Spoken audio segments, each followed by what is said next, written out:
Something was very wrong at Stragview. The warden couldn't put his finger on it, but he knew that something was amiss. The inmates had been on lockdown for nearly 2 weeks, after they'd tried to have a sit-in on the rec yard. It had been fairly well put together. The ghoul squad had brought all the dorms to the yard at once, something that even the warden would not have dared to do. That was the best way for old grudges to come out, and a great way to have somebody get killed. The warden was well aware that the inmates thought he wanted them to get killed, but the truth was that the warden needed them alive to feed. His sister ate memories. His brother seemed to subside on a diet of greed and chaos, but the warden survived on pure suffering. Not just any suffering. That was as commonplace as hamburger helper. No, the warden required a special kind of suffering.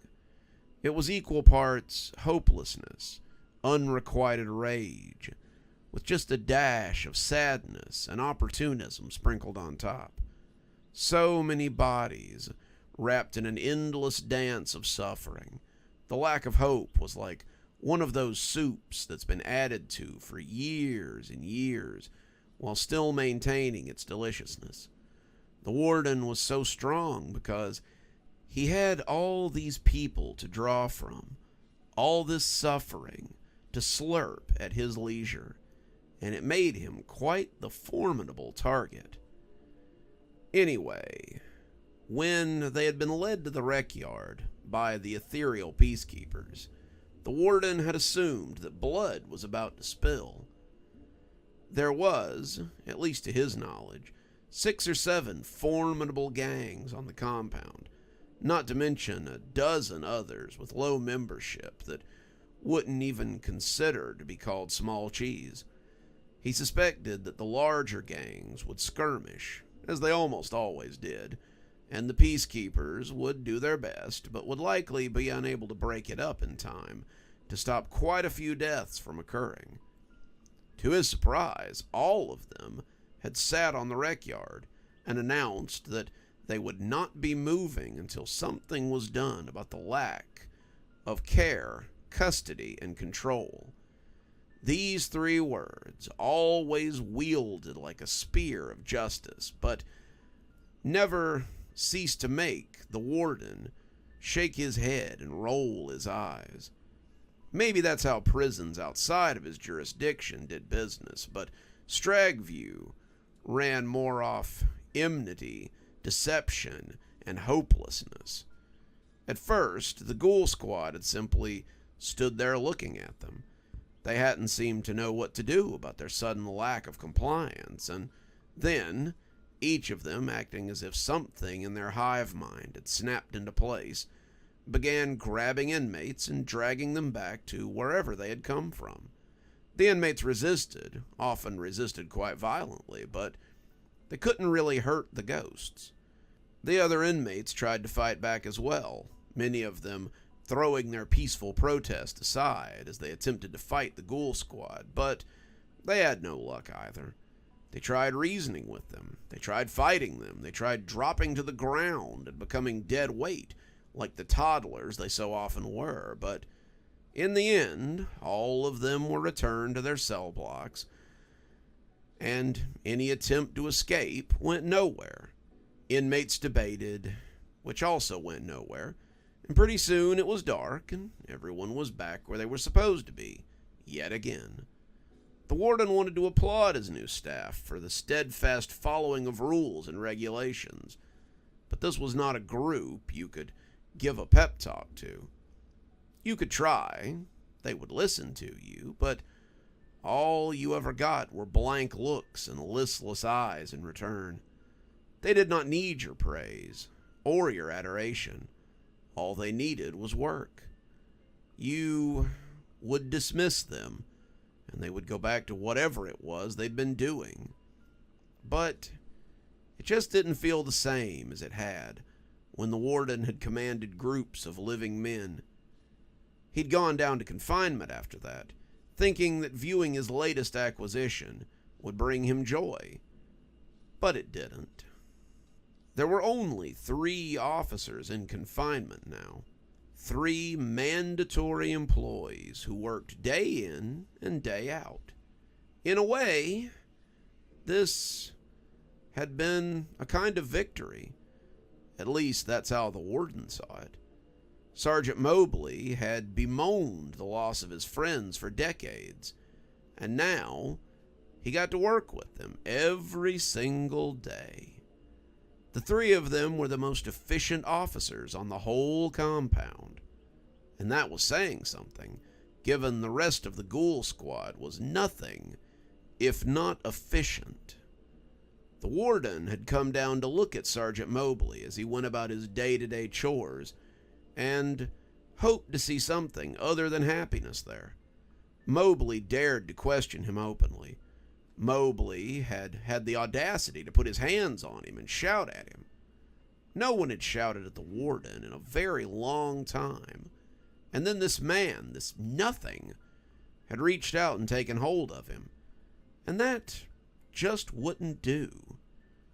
It hadn't been as hard as he had thought to have Miss Evergreen intercept his one-time confinement sergeant. It hadn't been that hard to convince his long-dead friends to come and bring their own friend back into the fold.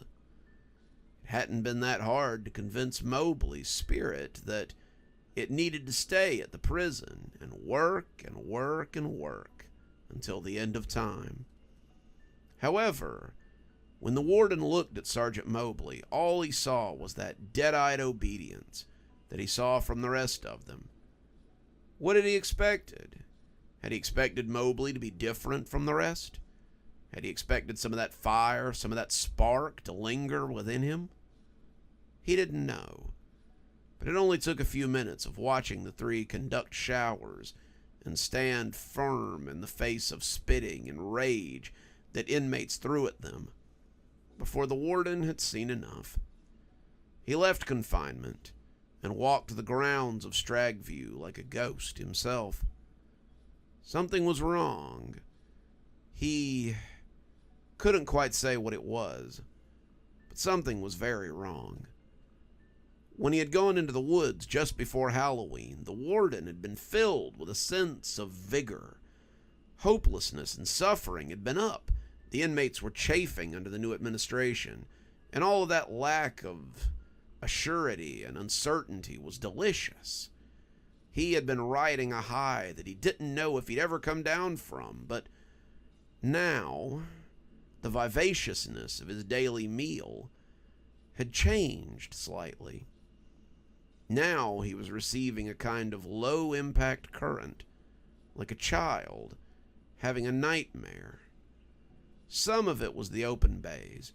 He'd never gotten a lot of energy from them, but now it was barely down to a trickle.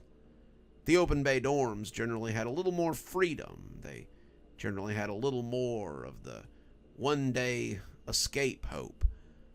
But now it was like everyone in the dorms was asleep.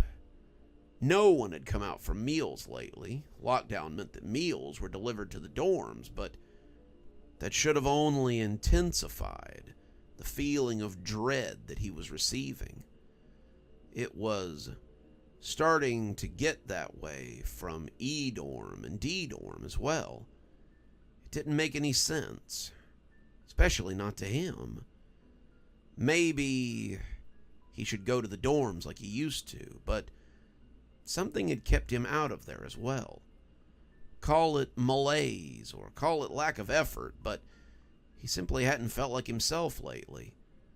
Maybe it was a side effect of the energy he was receiving, but the warden had done very little besides sit up in his tower and watch the ground grow more and more unkempt. He hadn't felt moved to do anything, and when something bumped against his leg, he nearly jumped in fright. In fright? When was the last time he had been afraid of anything? He looked down to find old One-Ear, the ginger tomcat who wandered around the grounds, and He bent down to give him a scratch. "Be my eyes, boy. Go see what there is to be seen and report back to me. Something is afoot, and I don't much care for it." Old One Ear nodded and ran off across the compound like a ginger bullet. As the cat disappeared, the warden decided to return to his tower. Seemed to be very little else to do, after all. He would return to his books and his trinkets and see if he couldn't make something of the evening. It seemed as if there should be something pressing that he should be worried about, but he just couldn't think of what it might be. As he opened the door and climbed the stairs, the warden became more and more certain that someone was messing with him. And when that person was found, they would be sorry that they had decided to run afoul of him. Those who angered the warden did not usually get a second chance to do so. There was something going on in the woods. The beasts were restless and on the move. Something was happening, and B50967 was moving along with it. It had been devilishly easy to trap one of the beasts. Whatever they were, wherever they came from, they still died when you dropped a big rock on them and cut their throat. He had lured one of them into the roots with the promise of a fresh deer carcass, the creature weaving between the wooden legs as it got itself trapped, and when it bent to eat, B50967 had struck. The rock had broke its back, the crunch audible as his knife had dealt with it.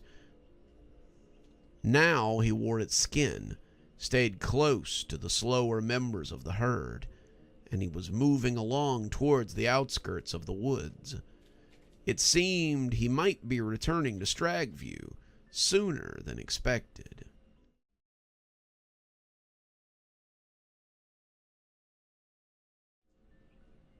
The warden settled behind his desk in the tall tower, unsure of what he should do now. Everyone was asleep, and a sleeping compound was a peaceful compound. Peace was one thing the warden could not abide. The warden was a creature of the pits, a creature of anarchy and strife, and peace felt like a sandpaper loofah. There was plenty of ill will where I came from, the warden lamented. He'd never regretted coming to the surface. It had been one of the best ideas he'd ever had.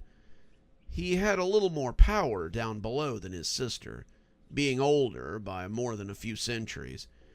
Even before being cast out of hell, his sister had always been a bit of a wet blanket. Instead of tormenting the souls by injecting doubt or putting in terrible memories, she always took the memories away and left them more or less unfeeling. Father hadn't really liked that. His children generally fell in line, and seeing that his daughter was a bit of a dreamer and somewhat of a failure didn't sit well with him. Dreamers didn't really have a place in the burning abyss, and they had forced her out into what they had all been sure was a fate worse than death. Their father had left the hole so that they could look up and see what had become of her and what sort of actions might befall them if they followed in her stead. But the warden had always looked at it and wondered what was up there. He wondered long enough that finally he decided to go find out. He had popped his head up and found a derelict prison that was holding POWs during one of the wars where people tormented each other. It had been pretty easy to move in and establish himself as the warden of the camp, which had been named after the general that had found it. General Raelyn Stragview had been a pompous asshole, and the warden hadn't really minded disposing of him. Well, it hadn't really been disposal. He'd simply taken the general off the field and stepped into his role. He'd been nice enough to name the prison after him, so He felt like he had honored the man's memory pretty well. After that, he had simply continued to be the warden, and no one had spoken out against him. Well, a few of them had, but he'd put a stop to that pretty quickly, hadn't he? The warden liked the prison. He liked it a lot. It was like an ant farm, and he was like the kid who stands behind the glass and watches the ants. Sometimes he might take one of the ants out so it could see how large and imposing he is. Sometimes he was simply content to watch the ants kill each other and eat the scraps of food that he put inside. There were days when he wanted to throw the ant farm away and start another one, but he didn't. A prison was not like an ant farm in that respect. If you threw your prison away, it was a lot harder to get a new one.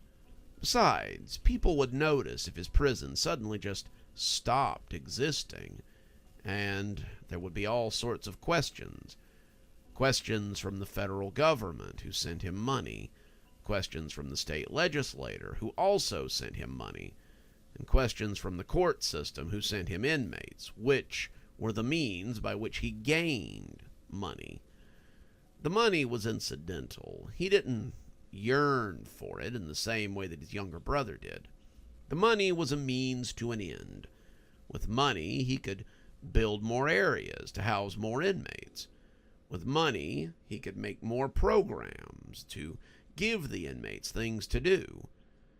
It was all very mundane, but sometimes that sort of mundanity breeds the best kind of suffering. So, why was he so bored?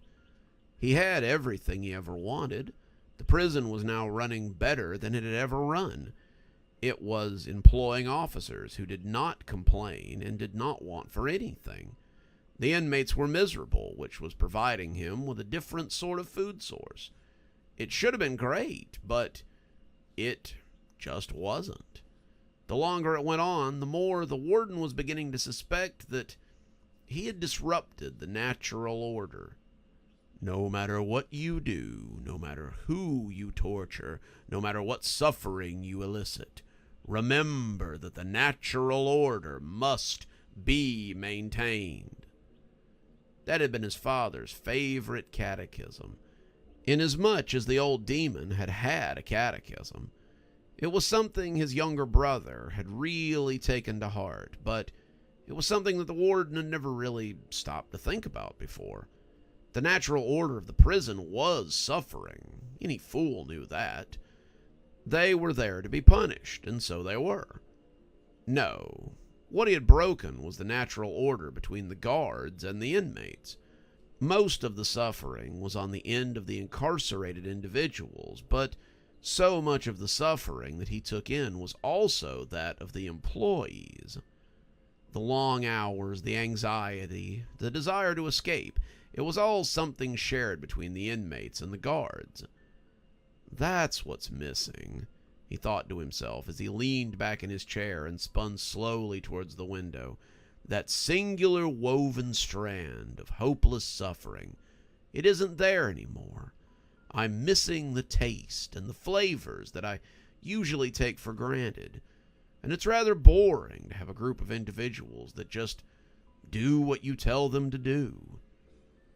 He checked the time, 10:05 p.m., and decided to ring Miss Evergreen and see if perhaps she could cancel this little experiment. Maybe not all at once. Maybe they could keep them in the kitchens and in the laundry, but he believed it would be better to have real guards in the dorms again. The ghoul squad had worked out very well, almost too well, but it wasn't exactly what he wanted. The phone rang a few times before he hung up and decided that Miss Evergreen had likely gone home. Didn't matter. He could call her in the morning when she came in. Maybe he should call the others who had attempted to initiate peace talks. He thought about calling Strauss and decided that he had missed the man. Strauss had always given him good advice, and it was hard these days to find men you could trust in a business like this. You just never knew who was going to take advantage of you and who was going to do good work for a good day's wage. It was probably a little late to call Strauss, and it was definitely too late to call the others. He thought maybe Strauss would have the numbers of those who wanted to make a deal, and had decided that tomorrow would be the perfect time to get all of this done. It will be nice to have actual employees again, he reflected, wondering if all of them would come back. He had been looking at some of the new faces around the botanical garden and wondered if the lady would let him hire a few of them in order to supplement his lack of guards.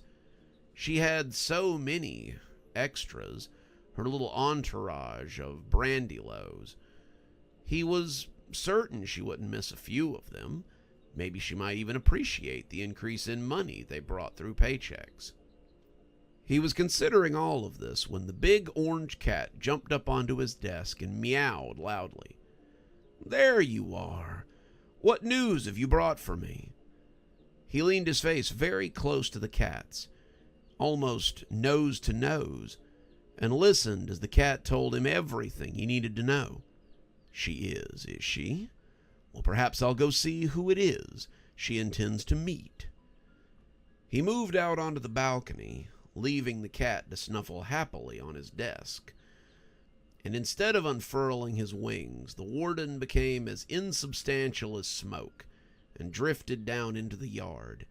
He came through the fence over the rec yard, where the inmates had so unsuccessfully rioted, and then over the ground towards the tree line. He could see the graveyard coming up, the little cemetery where several past officers and staff were buried, and he lingered there like a gargoyle behind one of the tombstones. He could see her slipping out of the tunnel that came out to the under-prison, and as she made her way towards the woods, he crept quietly behind. What business would his dear Miss Evergreen have in the very dangerous woods that surrounded Stragview? As a shape came striding towards the edge of the woodlands, the warden saw one of the huge, formidable hellhounds bend its head so that she could give it a scratch. There was something tied around his neck, and she unwound a piece of paper, which she stuffed into her pocket. "Tell him it'll be done. The warden doesn't suspect a thing. All goes as planned." The hellhound made a strange gasping noise, and then headed back into the woods on whatever errand she had sent him on. When she turned around to go back through the entryway within the maze, the warden was waiting for her with the most predatory grin. "I knew I should have been suspicious. You've been in league with Reese all along, haven't you? The question is, why would you aid my prison while working against me?" If he had expected Miss Evergreen to look surprised or fearful, he was disappointed. Quite the contrary. She looked resplendent in her simple dress. She held about her the aura of a returned conqueror, and it wasn't until that moment that the warden saw what he should have seen all along. He had seen it, hadn't he? He had mistaken her the first time that he had seen her, but it had been nothing. Looking at her now, he saw the face of the woman he loved briefly. She was spreading her arms as if she meant to summon help, and as if in answer, he saw spirits rise from the woods behind her. "Helping you? Who said anything about helping you or your damned old prison? I came to see this place destroyed. I came to see everything you have built torn to sunders. I want to take your life, or the only thing in this life that you value. As you took my life, I will now take yours." Some of the warden's confidence slipped away as the ghosts of former guards and inmates began to approach him. "Jesse, I should have known. You would have done well to have slipped off somewhere so that I couldn't kill you a second time. In your current state, all you can hope for is a very quick and uneventful death." He lunged at her, but as the ghosts moved to block her, he found out that they were far more substantial than he had believed. They blocked his way, thrusting him back as they protected their mistress. "You'll find that I'm quite a bit more formidable than your average human. You let me command the ghosts too well, and you gave me exactly what I needed to see my will done. I have to thank you, actually. Without the other totem, I could have never commanded them so easily. Now they do my bidding, and with a little help from another of your old enemies, I control the forest as well. You cannot hope to be rid of me so easily, Warden." The ghosts began to move closer, and the Warden found himself backing away, not wanting to be swamped beneath them when they charged him. "What are your intentions? Do you mean to kill me? You really are a fool if you think you can. I'm no flesh and blood mortal as you are. You'll find that I'll take more than a handful of spirits and a few magical stones to be rid of me." "Kill you? Who said anything about killing you? Stragview needs a warden just as much as prisoners. Also, killing you is so absolute. I think I would rather keep you here and have you know that there's nothing you can do to escape. The prison will be your prison as well, a fitting punishment for what you did to me so many years ago. But don't fret. I would consider it a mercy compared to what I'm going to unleash once I get inside again." The Warden wanted to ask her what she was talking about, but he believed he understood. "You can't release them. They're worse than even you are. They won't thank you for cutting them loose. They'll only smile and laugh and rip you to pieces." "We'll see," Jessie said, and the Warden realized he had allowed her to maneuver him right through the door that led to the under-prison. She slammed it with a resounding crash, and the Warden was trapped within the darkness of his own making.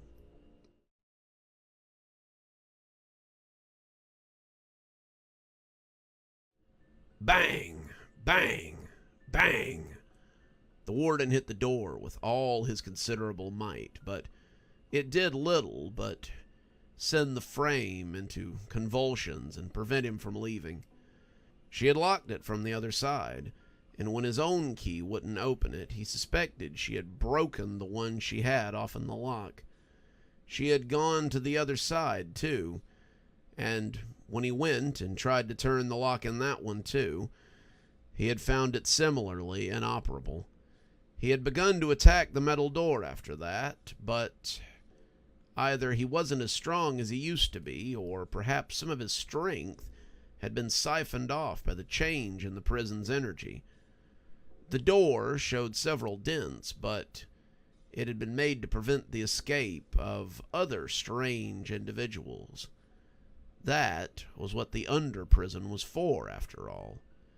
The under-prison was a secret within Stragview, which of course meant that it was whispered about constantly. The under-prison was where the Warden kept the strange inmates. Inmates that could kill you with their voice. Inmates that could steal your life force by looking at you. Inmates that could steal your heart with only a whisper. And many, many others. He heard some of them banging around now. His presence always something that agitated them. He came down here often, wanting to torment them and collect their essence. Their very special essence. Their essence was different today, maybe because he too was experiencing hopelessness. For once, it was he who was making that most delicious draft, and he did not like the taste of it. He could free them, but they would likely kill him for no other reason than they could. He could kill them first, but what purpose would that serve? He was as much a prisoner as any of them now, and he could only imagine what was going on over top of him as Miss Evergreen and Reese had their way with his precious prison. Why? Why now? It was so close to perfection, only to have it snatched away. Probably because you treat people like this, came a voice from farther down the cell block. The warden recognized that voice. The voice had once belonged to one of his officers, an officer that had stopped a riot before it could truly begin. He had been so important to the compound that he could not be allowed to retire, and so the warden had put him here so that his strange power could bring an odd sort of peace to the inmates forever. The peace didn't stop them from being afraid. It didn't stop them from being without hope, but it did make them a little more docile and a little less likely to kill each other or the people he employed. The man had prevented countless deaths, whether he knew it or not, and he'd been very useful to the warden and the prison at large. Such things are necessary, the warden said, as he came over to the cell in question. Many of the people down here would be a disruption to the prison. Some of them have killed before I could properly identify them, and that is always a problem in a place like this. And me? The man asked as he continued to sit at the very back of the cell. What was my crime? Did I somehow bring harm to the prison, as you say? The warden licked his lips, not liking the way the man spoke. Most people down here were mad, shouting, cursing as they tried to make sense of their incarceration. This one, however, was completely rational. He spoke as if he hadn't a care in the world, and the sound of it made the warden want to scream. No, your crime was trying to leave the prison. You knew what would happen without you. I'd come to rely on you and your powers. They were so unique that no replacement could be found. You knew what you were, and you knew what would happen if you weren't around. You're selfish, and I had to remind you of that. The warden had expected the man to snort at him or call him a fool, but instead he laughed as if the warden had said the funniest thing that he had ever heard. If that's what you tell yourself so you can sleep at night. No matter what the case, you appear to be trapped down here with us now. I dare say that you'll never get out at this rate, but maybe that's for the best. I'd come to suspect you might be the most dangerous thing in Stragview, so having you down here might be a fitting punishment. As if in answer, there was a meow from behind him, and a large ginger cat came padding up the middle of the row. The warden could have kissed the cat, and as he scooted over towards him, he pulled him into his arms and hugged him. The cat yowled and pulled away, the warden squeezing him too hard, and the old devil looked at the orange cat apologetically before begging for his help. I need your help. I need you to take a message to someone for me. Tell her I need help, and I'm sorry for troubling her. So much of this is my fault, but I need her to put that aside and help me take back the prison. Can you do that? Can you go get my sister and tell her to come help me? Old One Ear looked dubious for a moment, but then he sprung up and made his way to the other end of the block, finding a way out as only the old cat could. With that, the warden put his back to the wall near the peaceful old man's cell and decided to think about the nature of his crimes for a while. The hellhounds came out of the woods and into Stragview, Reese at their head. Jessie met him near the tower, grinning as she bowed to the hollow-eyed man. The prison is yours, just as I said it would be. Reese nodded. So you did. Any trouble? Not really. Told you once I messed with his source of power it would be easy. Reese nodded. Excellent. If you intend to free whatever resides in the death house, I suggest you be quick about it. I intend to make sure this place is gone before sunset tomorrow." He proceeded into the tower, a small pack of hellhounds going with him. Among the pack, however, traveled something unexpected. It was well past midnight when Dr. Winters heard the noise on her front door. She was not asleep. She and Maggie did not sleep as a rule, but she pressed mute on the show the two of them had been watching as they sat snuggling together on the couch and crooked her ear up. "My love, what troubles you?" But then Maggie seemed to hear it as well. "I don't know, but something is at the front door." The two of them got up and moved towards the door, both cautious of what might be lurking around this time of night. Kashmir was their home, their place of respite, but both of them knew that strange things sometimes roamed the street once the sun had gone down. Wise children were in bed before the moon rose, and even most adults found a reason to be behind a locked door before midnight. People had gone missing. People had always gone missing. People had turned up dead. And in Kashmir, you never quite knew what was lurking within or without the forest. The scratching was light, almost playful, and there was no hulking silhouette in the glass above the door to show them some giant bugaboo that was waiting to get them. That would have been an extra bad day for the monster anyway. If something terrible was waiting to ambush them, it would have been in for a surprise when it found the city's favorite demoness and her vampire girlfriend waiting to jump them right back. "Ready?" Winter asked, as she looked back at Maggie. Maggie snorted. "Love, it's them that should be ready for us." Dr. Winters opened the door slowly, and as the ginger cat ran inside, she nearly closed the last quarter of his tail in the door. He was an ugly little thing, his face looking like it had been smushed more than once, and his ears looked half chewed. He looked up at her with indignation, meowing like he intended to file a report if even a single hair on the end of his glorious tail was missing. Dr. Winters didn't recognize him at first, but as she looked a little harder, his identity came to her all at once. "It's my brother's familiar. I haven't seen him in a very long time. What does my no-account brother want this time? If he needs another favor, then he can wait until business hours." The cat meowed loudly at her, indicating that it wanted her to bend down. Dr. Winters shook her head, not really wanting to get on eye level with the formidable feline. It meowed again, all business, and Dr. Winters sighed as she bent down and let the cat put its squashed nose against hers. A moment later, Dr. Winters sat up and looked at Maggie, her face almost fearful. "What brings such an animal to our home at such an hour?"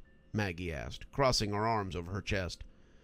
"My foolish brother has gone and gotten himself locked up in his own prison, it would seem." She turned back to look at the cat, but he was already disappearing through the door. He apparently had other business to attend to, and by the swish of his brushy tail, it must have been important. "What will you do? Do you need my help? Tempting as it is to watch you tear through whatever it is that's taken my brother, I think I should be able to handle this myself. You stay here, and hopefully, once I free him and have cleaned up his mess, he can finish the job on his own." She kissed Maggie on the cheek, and as she moved into the backyard, she was suddenly all wings and claws once more. She took flight in a rustle of leather and was airborne before anyone who might be up getting a late-night snack could mark her. The cat looked at the numbers on the houses as it moved, trying to make good on its owner's request. He'd met the man only a couple of times, but he treated him kindly every time. The warden had never been to his house, but he'd given him the address from memory, and now the cat was trying his best to find him.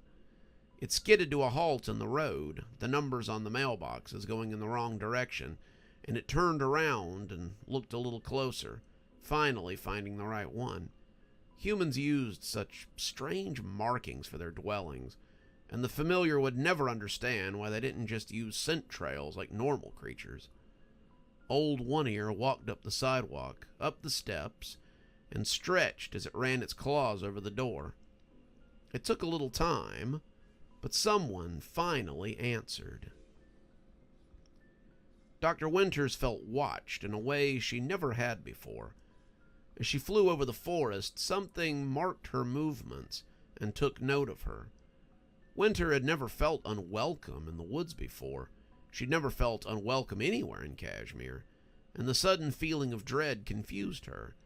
Kashmir was her home, and as the prison came into view, she felt glad in a way she never had before. That vast sea of green was unnerving, with so many eyes hiding within it. She landed in the yard, coming down beside the tower, and pushed out with her power as she tried to feel for her brother. He was close, she could feel his presence, but she was having trouble pinning it down. It almost felt like he was beneath her feet, but that couldn't be.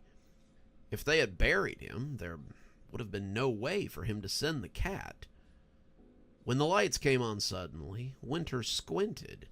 She was momentarily dazzled, and when her sight cleared of spots, she saw that someone had moved out onto the catwalk of the tower.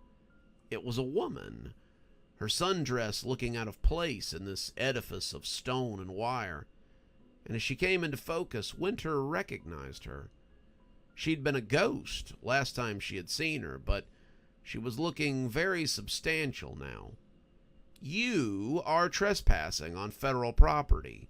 Be gone before I have my guards deal with you."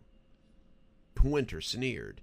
"They're welcome to try, but I think they'll find me difficult to deal with." The woman smirked as the ghosts of Stragview began to array around the base of the tower. Winter had known what sort of place her brother oversaw, but the sheer number of spirits here was staggering. Had she ever seen so many angry spirits in one place? Maybe within the pits of hell, but never since coming from the hole and finding herself here. As if to mark how absolutely crazy things had become, a pack of growling hellhounds came around the corner as well, bolstering the ranks of the undead and sending her back a step. "I don't believe you will be as difficult to deal with as you think, Dr. Winters." She took another step back, and suddenly they were moving in on her. She gave no ground, turning and raking her claws at them, but it did little to stop the tide. Dr. Winters was bitten on the hip. She was punched in the shoulder as she turned to cut a ghost guard in half. She took a glancing blow to the cheek before she ripped a hellhound in half. She was spinning frantically as she attempted to take flight when she was bitten on the arm by one of the hellhounds. The pain was exquisite, and as she took flight to avoid the horde, the beast clung to her. She flapped her wings, making for the sky, and as the creature's body was unceremoniously parted from it, she was able to rise above the yard and ascend to the heavens. The flight home was a blur, and when she crashed into the tree in her backyard, she fell to the ground in a heap. Maggie was there in a second, soothing her and trying to assess her injuries. Winter was healing. She was a demon, and any wounds she had would be temporary. But the sting of being defeated by a human at that, wasn't so quickly dissipated. "What happened? Pamela, what happened?" "I misjudged the predicament my brother was in," she hissed as her wounds finished closing. "Can you call the botanical gardens?" "Of course, but whatever for?" "I'm going to call the old man. I think we might need some help."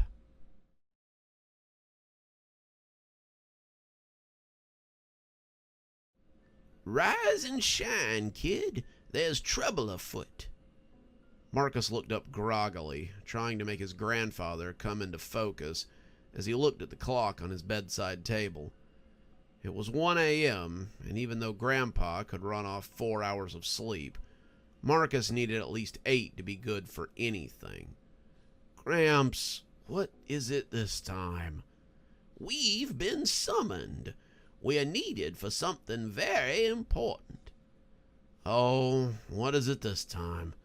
Another stroll through the woods, another fairy creature trying to wreak havoc in the town, maybe some kind of giant monster that needs to be stopped just in the nick of time. Is this another one of your funny feelings?" Grandpa rolled his eyes as he leaned on his walking stick.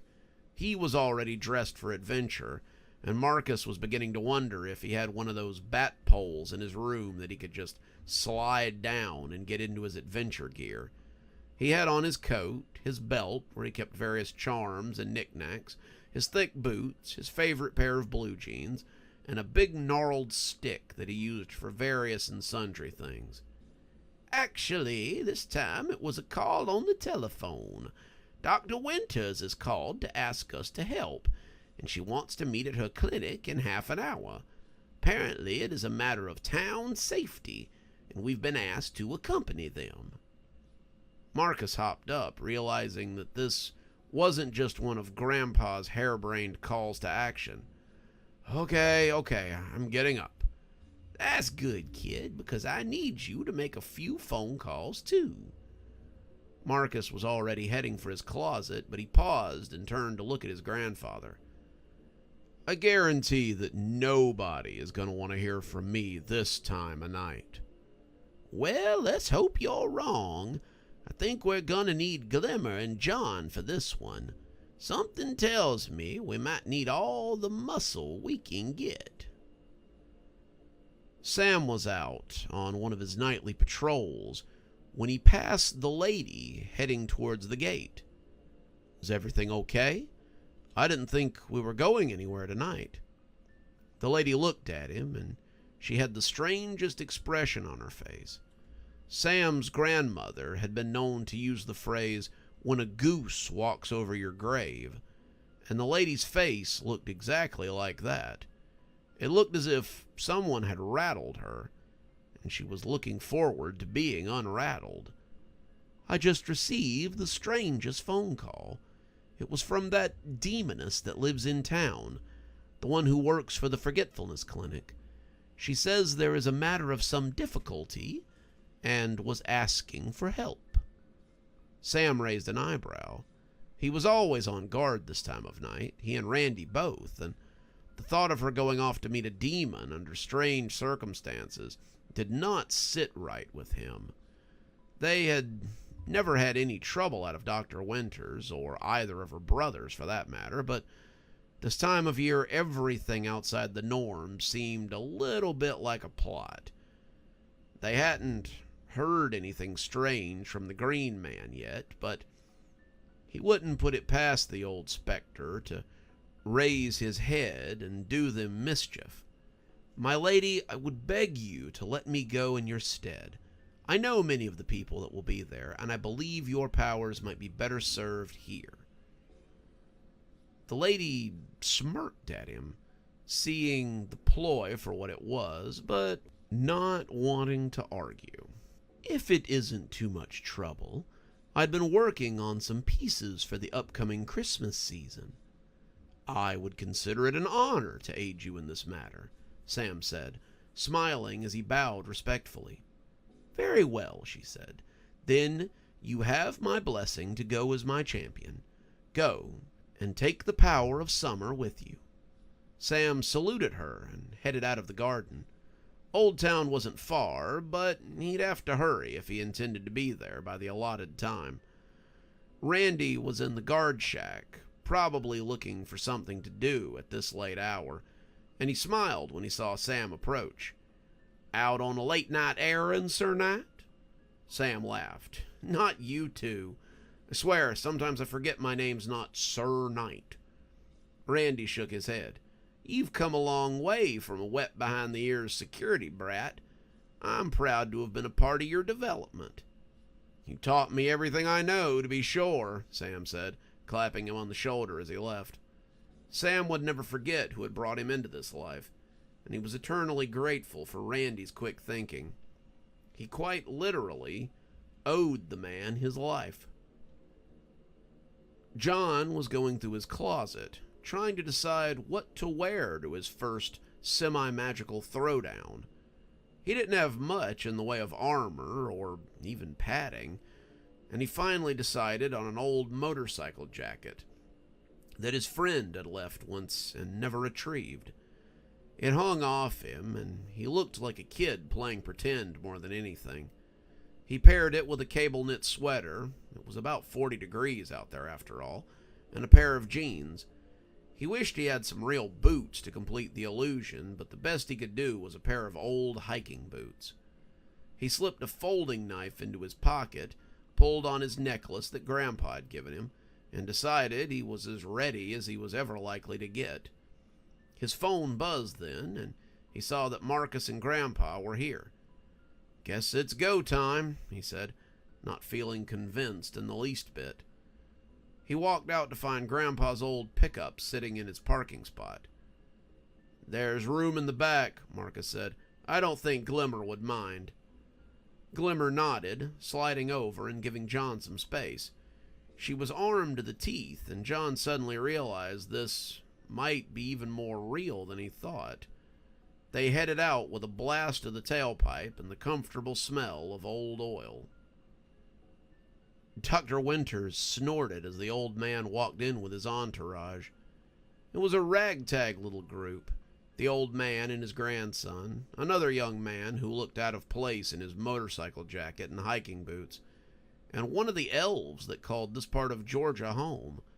She was dressed in a collection of skins and rings, several knives banging against her waist as they jostled against the bottom of her bow and arrow. The younger man had no visible weapons, but she supposed he might be a mage of some kind or another. They made quite the quartet. "Took you long enough," she said, no real feeling in it. Grandpa spread his hands, indicating his group. "1,000 pardons, my lady. It took some time to assemble 4 people. You're lucky I got here before dawn." They took seats in her waiting room, and Winter had just begun to wonder when the others were coming, when the door opened and a young man in green armor walked in. She recognized him, but he was not the person she had expected. "You are not the lady." Sam shook his head. "I am not. I'm here in her stead. I'm the Summer Knight, if that makes you feel any better." Winter thought about it, nodded, and then offered him a seat. He settled himself noisily, and that was about the time her brother decided to make his appearance. He wore his usual suit and a long coat, his bowler hat coming off as he looked at the assemblage of power. "Looks as if you've really shaken out the rafters here. I do not see our older brother in attendance, however. Is he sitting this one out, or is this a difference of opinion?" "Come have a seat and you'll find out," Winter said. Maggie sat beside the knight, and Mr. Seraph took a seat beside her. There were 7 of them, 8 including her, and she had to hope that was enough. It was as many as they were likely to get, though she supposed she could have called Sheriff Guthrie if she wanted some extra muscle. She'd thought about it, but had ultimately decided against involving him. Guthrie's eyes had been opened last Halloween, but she still wasn't sure that she wanted him bothered for every little thing, especially inside her brother's domain. There seemed to be an unspoken rule that the law stopped at the gates of Stragview, and Winter didn't want to muddy those lines if she could help it. Also, Guthrie was a regular flesh-and-blood human, and what they needed to do could be perilous for him. "It's because of my brother that we're heading into danger," she said, speaking to those assembled. "I received a message from him tonight. He's been trapped inside the prison, and he wants me to—" The door opened again, and all heads turned towards a slight man who was walking in with the ginger cat, that had started tonight's rescue operation. He looked around, startled but not overly so, and nodded at those assembled. He clearly had no clue why he was here, but he was used to being included in strange and troubling things. "Hello, He cleared his throat, trying to decide how he could explain things. "The, cat led me here, and he talked to me inside my head. He said I needed to come here, so, well, I don't make a habit of following strange cats, but given the circumstances..." "It's okay," Winter said, understanding the man's apprehension. "Have a seat. Are you an associate of my brother's, the warden of Stragview?" The man took a seat, the cat hopping up next to him, and looked a little unsure of how to answer. "I was. He fired most everyone at the prison, except Miss Evergreen and those walking corpses that run the place now. I would have almost called us friends, but your brother is a hard man to befriend." "Believe me, I understand. It sounds as if you might be interested in what we're preparing to do. I would very much appreciate your input." The man sat down, and Winter began again. "I received a message from my brother. He's been trapped inside the prison, and he wants us to get him out. The problem is that the prison has become perilous. I went myself and was turned away. They have a great many spirits and a great many hellhounds, and they seem to be intent on doing something there. They've kept my brother alive for some reason, and I don't think that's a coincidence. We need to save him and retake the prison, and we need to do it quickly." "Why quickly?" Marcus asked, leaning forward on his staff. "Because the last time Jessie was involved, she was trying to free the presence that resides in the death house, and my brother made it very clear that it must never be allowed to leave." The new arrival spoke up. He had mentioned that the death house was out of bounds. No one is allowed inside, not since the last execution, a year and a half ago. They're probably going to make their move tonight, so we need to get ready and go. "What are we up against?" the knight asked. "Ghosts, a small army of vengeful spirits, and hellhounds. The woman might be a problem too, and I have no idea if the inmates will figure into this some way or not. I believe that if we get rid of Jessie, then everything might fall apart, but that's just a theory. Regardless of whether we take the prison or not, we have to rescue my brother." "Family comes first, after all," Mr. Seraph said with a smirk. "He's also my problem, and I intend to be the one who ends him if it comes to it. The question stands, will you help me?" Grandpa looked at the ones he had brought and received 2 nods and a shrug. "We're in." Dr. Winter turned to the knight. "And you?" Sam thought it over before nodding. "My lady said I was to go in her stead, so I will help." "Brother?" she asked, her mouth grimacing at the word. Mr. Seraph nodded. "Family helps family, as it has always been." She turned to the newcomer. "And you, Mr. "Strauss," he replied. "And yes, I will help. I do not know how I would help you with what you intend to do, but I know some people who might be willing to help. The warden will need people when this is done, and I think he'll be willing to negotiate after his encounter with the real Miss Evergreen." Dr. Winters nodded. "Very well. Let's go then. Time is of the essence." Strauss called out to her as the others prepared to leave, and told her there might be a way to get in without drawing attention. "Take this key," he said, taking out a long silver key from a chain around his neck. "It will get you into a secret way that no one else knows about." "What secret way?" Winter asked, taking the key in a shaking hand. "The secret way through the graveyard that takes you through the under prison."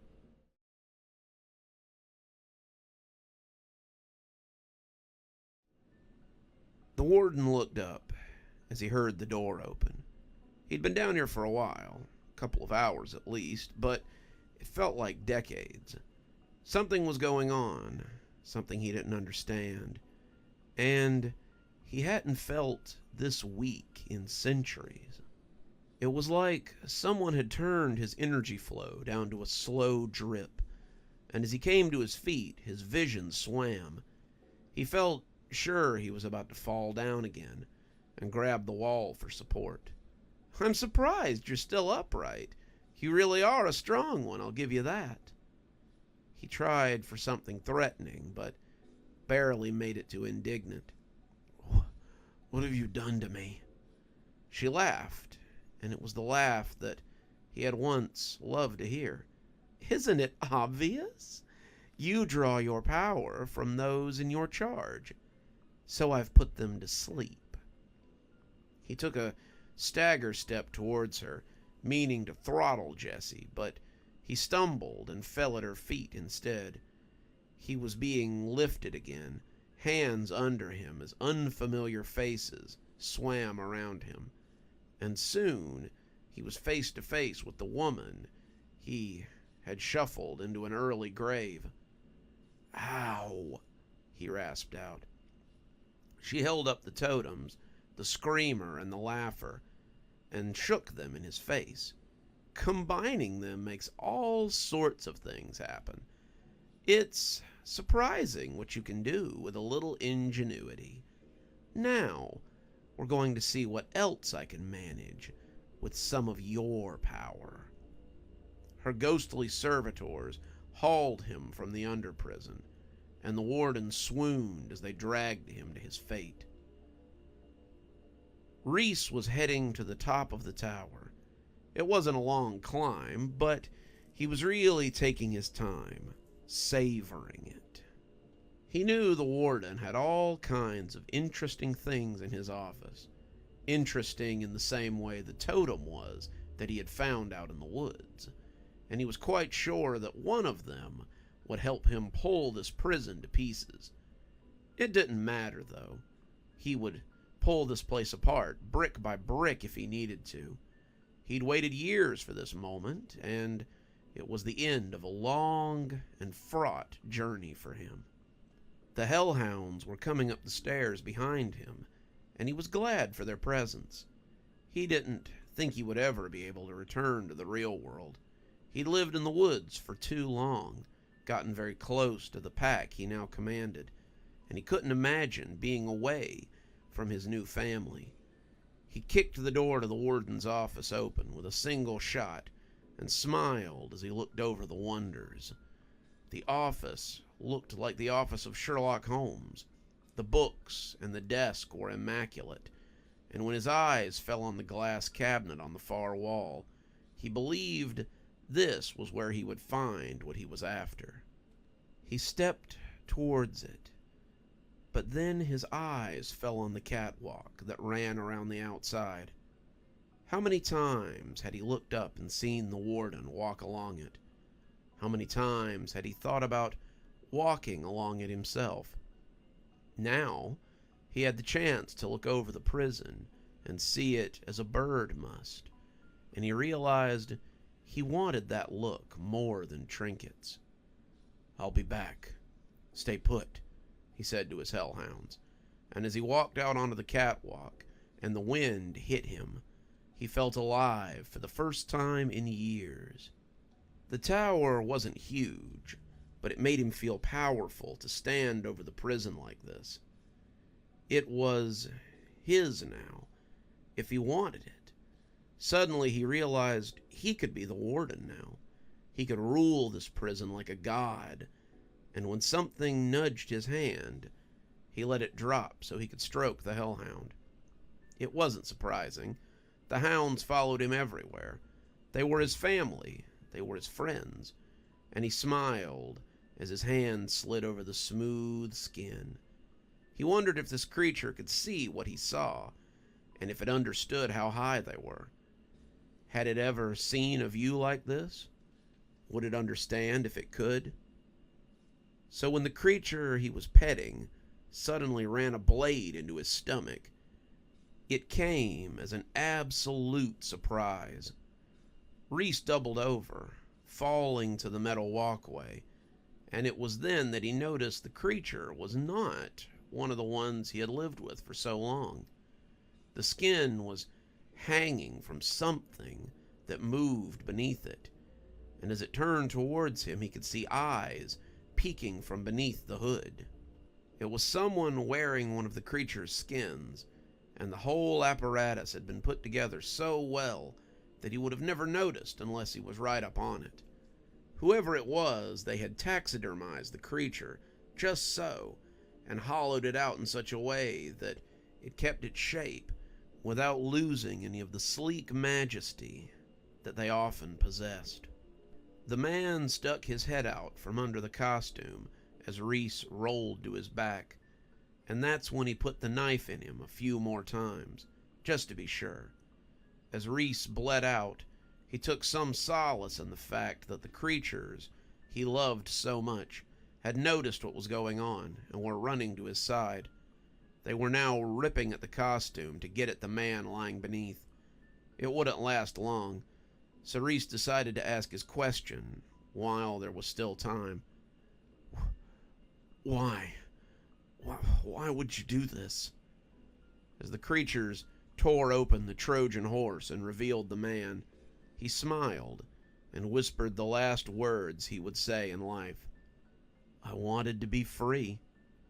He slashed at the beasts a couple of times as Reese closed his eyes, but as their teeth found his throat and ripped at the flesh, B50967 knew no more. Grandpa's truck rolled up to the gates of Stragview, and the engine died as people began to climb out. Sam had ridden with them, as had Glimmer, John, and Maggie.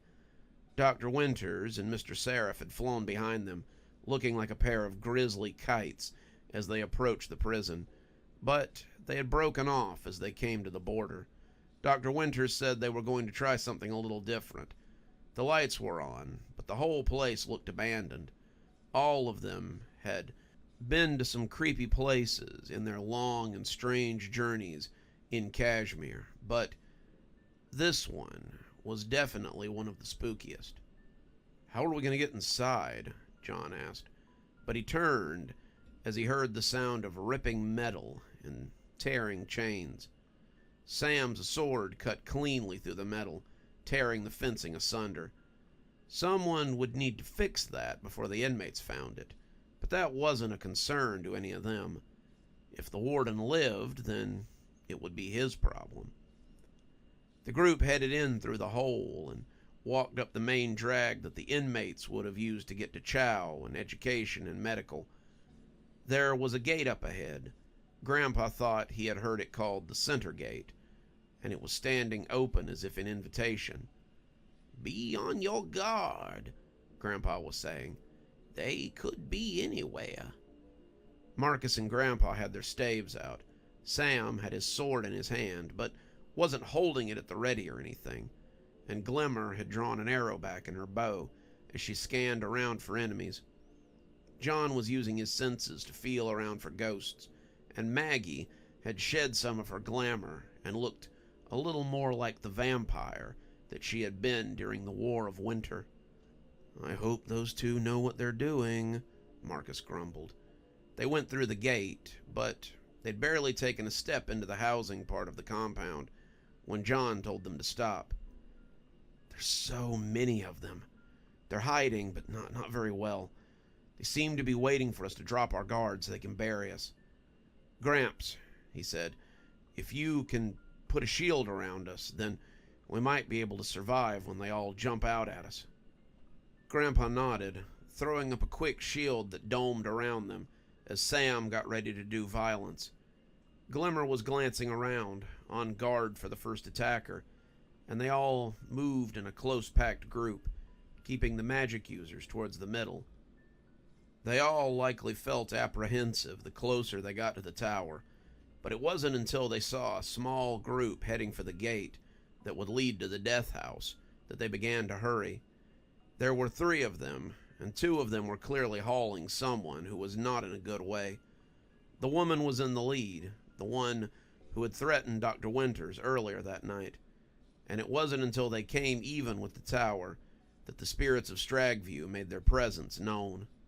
They fell on them like a swarm of locusts. Most of them hit the shield and stopped, but the ones that made it through were cut to pieces by the large sword wielded by the summer night or the deadly claws of the vampiress. Glimmer fired again and again, the tips glowing a little as they ripped through them, and Marcus was free to cut loose with whatever was at hand. The ghosts didn't seem to like magic any more than Sam's sword, but that didn't stop them from piling on. John seemed to be trying to stay as far from the action as he could, sending out arcing slices of energy when some of them got too close. These were not the kind of spirits you could reason with. They were already being controlled by somebody, and they didn't seem to have any humanity left. There was very little that John could have done to them, at least with his usual abilities to speak with the dead, and he was more than willing to keep his eyes peeled for new attackers and stay out of the fighting. "We have to get to them," Grandpa was saying over the screams of the dead. "They're gonna do something with the barrier, and I suspect that once that barrier's down, there's not going to be any putting whatever's behind it away again." They pushed through the group of spirits, spreading them as they ran towards the gates that would lead them to death row. Sweat stood out on Grandpa's forehead as he held the barrier together, and he wasn't sure he was going to be able to keep this up. He was no spring chicken, as everyone liked to remind him, and the ghosts were coming in hot and hard. Marcus was doing an amazing job of supporting the others, and Grandpa was proud of how far he had come. He would make a wonderful replacement when the time came, a time that Grandpa hoped wouldn't come right here tonight. They could hear the woman arguing with the warden, but none of them were close enough to hear what they were saying. Hellhounds had also begun to slam against the shields that surrounded them, and they could all hear the coughing coming from the old man as they worked their way closer. He wasn't going to be able to hold out much longer, and when that shield went down, they'd be in a mess of trouble. "Push 'em back," Sam yelled. "Push 'em back, or none of us is going to make it out of here alive." Why the hell should we? Strauss had made call after call for the last hour, and the small group before him was more than he would have hoped for this early in the morning. There were 15 of them, mostly captains and sergeants, and they all looked groggy and less than pleased about being called in like this. He couldn't help but notice the red marks on the side of several faces, and he tried not to laugh as he realized they had likely been playing games together. The shape of headsets and the rumpled hair from having them hastily pushed off was hard to miss in hindsight. They hadn't wanted to come, but they had anyway. Like it or not, they were still loyal to an institution that no longer seemed to want them. "I need you to call as many of the officers as you can. The warden wants to renegotiate terms, and I think he will be willing to see reason." Captain Jennings crossed his arms. "And why should we still be interested in reconciliation? Most of us have pending applications at Lee Arendelle, and a few of us have even heard back from private security companies. We're moving on too. Why should we want to come back now that his little experiment has failed?" Strauss rolled his eyes. Americans were so prissy and often short-sighted. "If you didn't intend to come back, then why did you come tonight? If you had no interest, then you could have told me to do the rock-kicking and hang up. But you didn't. You still have loyalty for Stragview, even if it doesn't have loyalty for you, and you want to see what can be gained in the aftermath. Mostly, I think you're all smart enough to know that the warden will reward those who came to him in his time of need, and a favor from the warden is a rare gift indeed." Captain Jennings looked at the others. Most of them nodded back in the affirmative. "Say we are. We want assurances that this won't happen again, that our jobs are secure." Strauss sighed. "Trust me, When all this is over, the warden will have nothing to stand on. He would likely agree to most anything if it meant that the prison would continue to run as it always has. That seemed to elicit some agreeable noises from those collected, and they began calling others who might be interested in having their jobs back. Strauss smiled as they busied themselves and hoped the strangers who were going to save the warden would be successful. If not, then this group could very well be heading into a slaughter. Open the barrier. The warden hung between the ghostly officers, looking half dead, or at least on its doorstep. He hadn't said anything as they drug him from the under-prison, but she could see that something was happening nearby and guessed he might be the cause. The warden had allies, it would seem, and they were coming to help him. She needed to move quickly.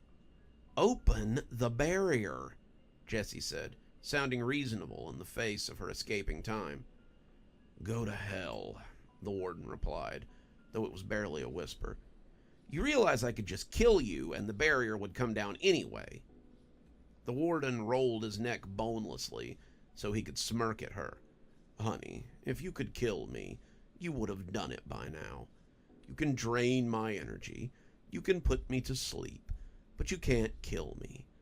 I'm like one of those parasites that burrows into the ground when it knows it's not going to be able to get food for a while, just waiting to pop back up when my source is renewed."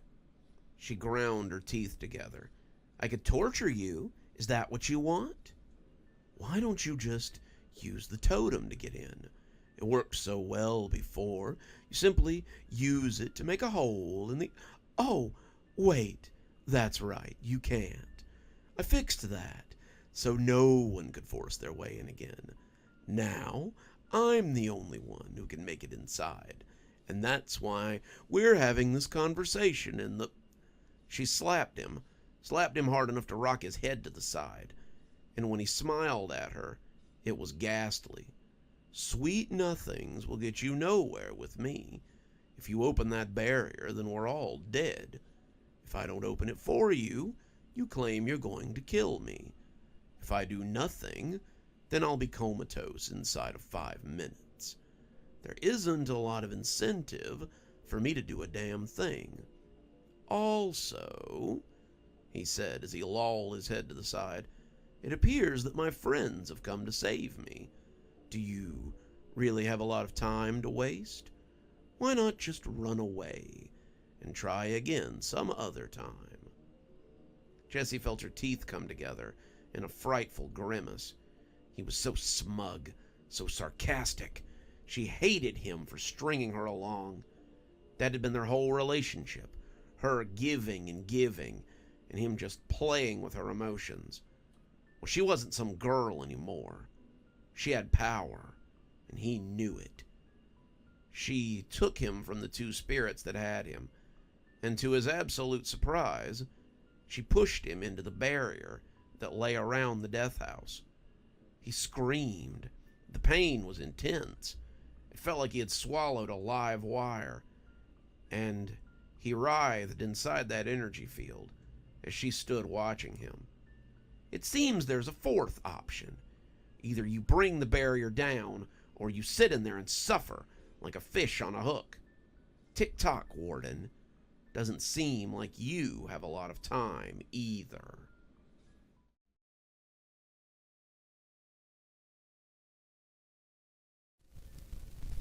They came out of the secret passage to the sound of Jessie and her brother arguing. She looked at Mr. Seraph, but the demon still looked a little rattled. When they had descended into the under-prison, he had stopped in the passage above and shuddered all over. Winter couldn't blame him. The smell down here was awful, but it was more than that. The feel of the place was off. It was like a wine cellar where the bottles have turned, a fridge of spoiled food, a compost pile that hides a body. "I store my spoils away too, but this," he said with a full body shake, "is something different." Dr. Winters had wanted to stop to help them, but time was of the essence. They had to get to the prison before their friends got swarmed. Sending in the others first had been a stroke of genius, but if they arrived to find that they had all been killed, then it would be for nothing. Dr. Winters decided that she would speak with her brother about the inmates down here later. There was work to do right now. They had begun sneaking through the small group outside the barrier when the woman suddenly grabbed her brother and tossed him into the dome of crackling energy. Winter could hear him screaming, see the crackle as his body surged against the gathered power, and knew they didn't have much time. He's going to die in there if we don't hurry, and as his soul heads back to hell where it belongs, those things are going to kill us. Jessie was distracted, her assumed victory already at hand, and as the two moved through the gates and into the yard surrounding the death house, they struck. Jessie may have been the queen bitch that ran all the ghosts, but her flesh was just as regular as everyone else's. She turned just in time to see both of them as they charged at her, and when they hit the barrier she created, both demons bounced off in surprise. "You're too late," Jessie said triumphantly. "He'll either bring down the barrier, or I'll cook him to a crisp." "You're mad," Winter said, cutting down one of the ghosts as it came charging in. "Maybe, but the choice is his. He can suffer for as long as he likes, but the result will be the same. He'll bring the barrier down whether he wants to or not, and there's nothing that can be done about it." Dr. Winters pondered the barrier for a moment, trying to find a way through. She could see her allies starting to falter on the yard, and she didn't think they had a lot left. The army of ghosts seemed endless, but the group was making its way closer to the fence that separated the land of the living and the land of the dead. One of them was talking to the knight, a normal-looking kid whom she hadn't thought much of. He was pointing at Jessie and then to himself, and she wasn't quite sure what he intended to do. The knight nodded, turning and slicing the fence so he could clamber through it, and then he turned and charged as a pair of ghosts bore down on the old man, his arms extended as he tried to hold the barrier in place.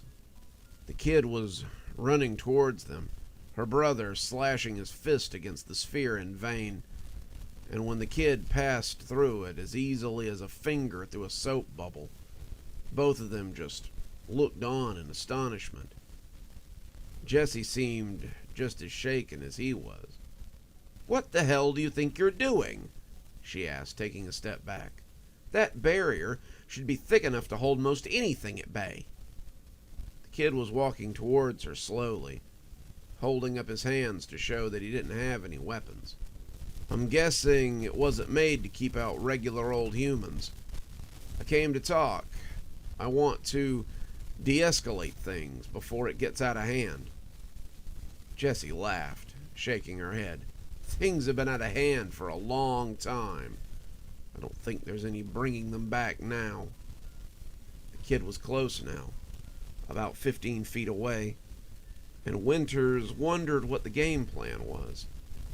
It's never too late to bring it back from the verge. It's what I've learned from working with the spirits. There's a chance we can make this right. Just pull it back before... Before what? Before I kill him the way he killed me? Before I give my heart to some undeserving demon and then watch him take everything from me? No. This place has to burn. And if the whole town has to burn with it, then so be it. 10 feet. 8 feet. The kid was practically on top of her. If you lower that barrier, though, it'll be the death of the town. And many of those people never harmed you. They certainly never helped me either. Why should I care what happens to them? They mean nothing to me. He took another step, then another, and Winter gritted her teeth, expecting the witch to realize his plan. "Is that all there is to it? Is there no way to reconcile?" "None," she said, her eyes growing wide as she seemed to realize how close he had gotten.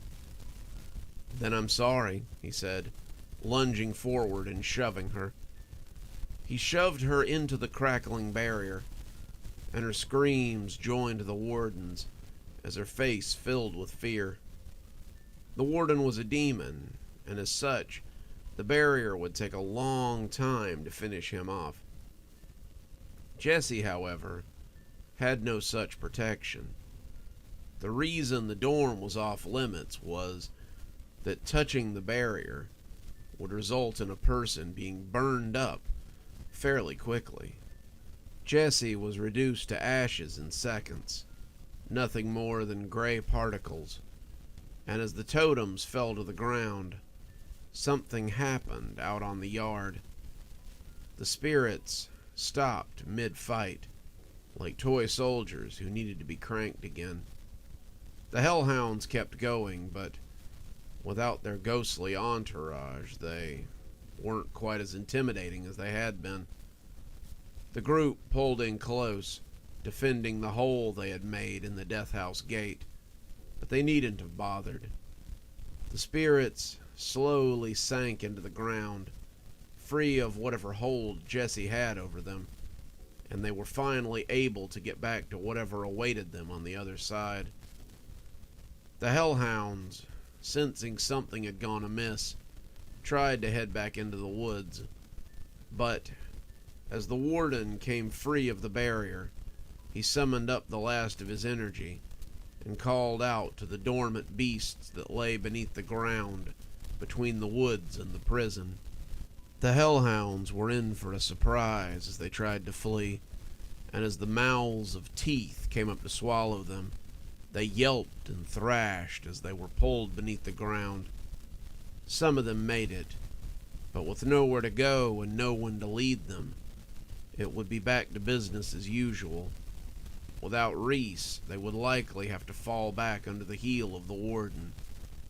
But not today. Today was a day for rest. Rebuilding would come later. The warden sagged between his siblings as they pulled him out, looking up weakly as he grinned at them. "Took you long enough," he husked. Dr. Winters laughed. "Sorry. Next time, we'll just let them have you and your prison." His laugh sounded sick, but at least he could still laugh. "Thank you. I'd probably be dead if you hadn't shown up. All of you," he said, and he nodded to the kid who had made it through the barrier. John shrugged. Sometimes, when you can't reason with them, the only thing you can do is turn their power back on them. "Well spoken," the warden said, and he let his siblings carry him away from the death house. They helped him back to the tower, and that's when Mr. Seraph noticed something coming through the gate. "Looks like we might not be out of the woods just yet." There was a crowd coming up the same road the others had entered through, and they were pretty big. There were about 50 of them, dark shapes coming towards the tower, and one look around showed the doctor that her group was almost out of gas.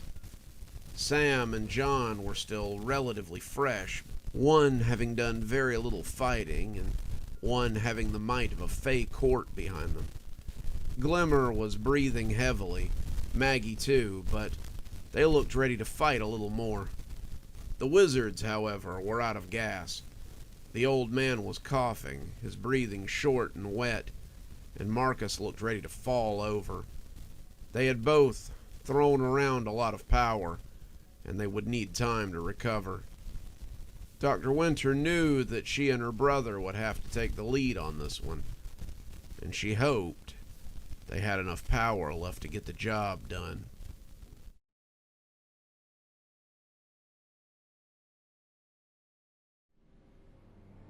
As the shapes came into the light, she saw her fears had been baseless. Strauss was at the head of nearly 20 uniformed men, and they looked ready to get to work. The warden laughed as they stopped about 30 feet from the party, looking half drunk as he sagged between his siblings. "Hell of a time to renegotiate," he said, coughing between chuckles. "They heard you might be open to rehiring them," Strauss said, speaking for the group, "that you might have some openings after tonight." The warden opened his mouth to say something, but then he heard the sounds coming from the dorms. The inmates were awake, and they sounded upset. They'd been asleep most of the day. They were hungry, they needed the bathroom, and they were disoriented. If someone didn't arrive to tell them what was going on, they were going to riot, and the warden would be left to deal with them on his own. "Very well. Tell them to get to work, Assistant Warden Strauss. Tell them to inform the inmates that the incident is under control, and everything will be back to normal soon. Send someone to get the kitchen staff together and start breakfast. We need to get this place back in order." Strauss nodded, and the guards organized themselves to get to work. There would be a sit-down coming, and the warden would likely have to eat a certain amount of crow. Such was life, he supposed, and the warden told his siblings to help him into the office. Tell your friends to stay. We may have need of them again, and I would like to show my appreciation." They helped him up the stairs, and when he saw the door hanging open, he shook his head slowly. It was unlocked. I'm not sure why they bothered to kick it in. The hellhounds were gone, but they'd left both men sitting on the catwalk. The warden had his siblings bring him over to the door, and shook his head as he looked down upon the cat's paw he had sent to his death. I suppose he fulfilled his end of the bargain. He's now free to see what waits for murderers on the other side. It's a shame, really. I'd promised him his freedom if he killed Reese, but we both knew he wouldn't have lasted long on the outside. He was a predator, a hunter of men, and he would have wound up right back in the cage again. They took him to his desk then, and he settled into the comfy chair as he extended a hand to Mr. Seraph. I'll take those back now, dear brother. Mr. Seraph seemed confused. Why, whatever could you mean? The warden fixed him with a leading look. I've spent time around thieves and liars for most of my stay up here, and you are no expert. I saw you scoop up those totems. I'd like them back now. Please and thank you. Mr. Seraph chuckled, reaching into his pocket as he dropped them on the table. You can't blame a guy for trying. Surely you can feel the power radiating off of them. I can, the warden said, holding them up a little too long as he looked at them. And that's why they must stay here. There are fewer chances for them to walk away inside the prison walls, and I don't want anyone to be tempted by them. If they stay here, there's less chance of that. And more chance you'll use them for your own devices, Winter growled. The warden shrugged. Very true, but I've kept them this long without using them, so what's a little longer when you think about it? He rolled over to the glass case, produced a key from his pocket, and locked both of them away again. He admired them for a moment, the two of them looking quite nice as they sat together. The screamer and the laugher. The warden hadn't known there were more, and he suddenly wondered how many more there were. Could there be others? Would these two call to them? Maybe it was time to make inquiries. But that was a job for another day. "I've been foolish again," he said, sitting back and grinning. "It isn't often that someone can trick me so completely. I'm lucky all of you showed up to rescue me, because I'm not sure what would have happened otherwise. She had me dead to rights. That barrier would have killed me eventually. There wasn't a lot I could do about it. You saved my life, and I'm eternally grateful. For you, little brother, I will agree to your terms, which we spoke of during Halloween. I will get you a list of talents amongst the inmates, so you can make deals with them. Is this an adequate boon?" Mr. Seraph nodded. "Yes, that should be an adequate payment for my time tonight." He turned to Dr. Winters. "And you, sister, what can I do for you?" "You can release the inmates from the prison block that we came in through." The warden raised an eyebrow. "And which block would that be?" "You know very well which block I mean. I want the cell block under the prison closed down and the inmates released back to the prison at large, or released in general if you're keeping them here for no reason. That is what I desire." Mr. Seraph nodded, agreeing wholeheartedly with his sister's words, but the warden furrowed his brow as he thought it over. "I will release them, whether to the prison or in general, but I will need both of your help with this matter.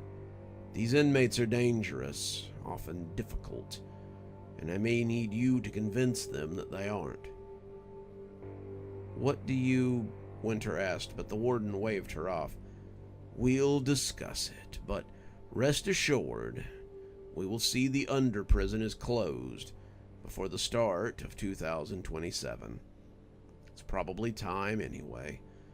After having been locked within it, I now see how some of my charges might get a little stir-crazy. Call them up, please. The old man, the knight, and the kid who did for Jesse. I need to speak with them now."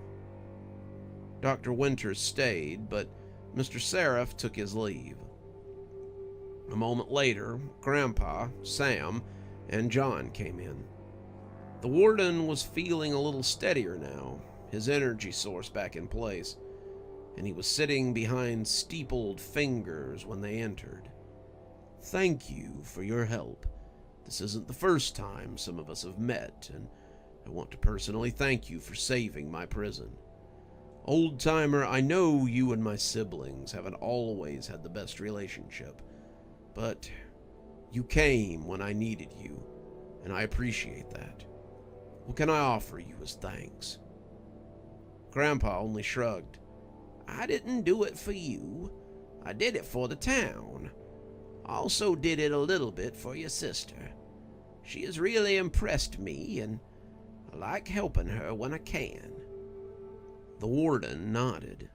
"Even so, I want to offer you a boon. I owe you a favor, if and when you choose to collect it.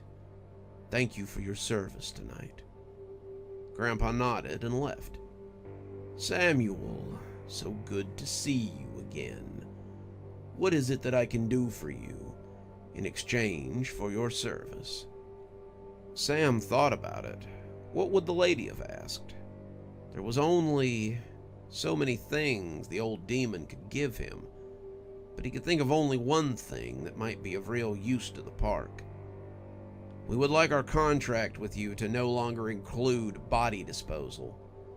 We will continue to utilize work crew inmates, but the nature of the lady's power has changed, and she no longer requires human sacrifice to power it. Find someone else to do your dirty work." The warden looked as if someone had force-fed him a lemon, but he nodded. "Very well, consider it done, but I may still consider the park an ally in these troubled times." Sam nodded slowly. "Until you prove yourself an enemy, we'll always be your allies. This is nothing personal. It's It's a change in the way we do things." The warden softened a little at that, and Sam bowed and left. John approached then, and the warden's smile was genuine. "Son, you have done me a great service.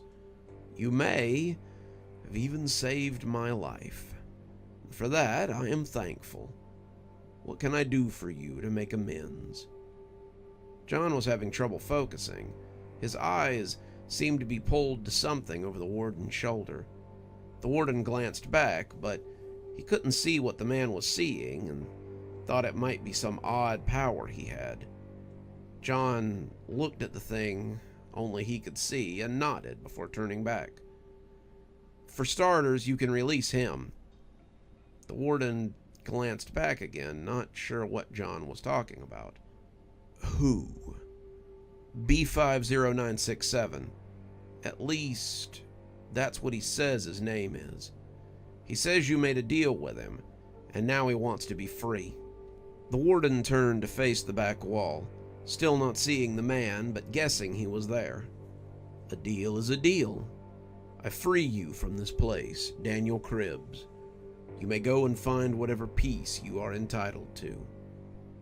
John watched as the man mouthed, "Thank you," before disappearing into a cloud of sparkles.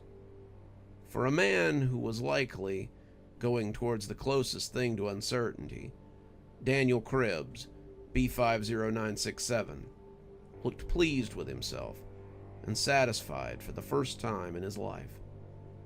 "What about you?" the warden asked. "What can I give you?" John thought about it, not exactly sure what he wanted.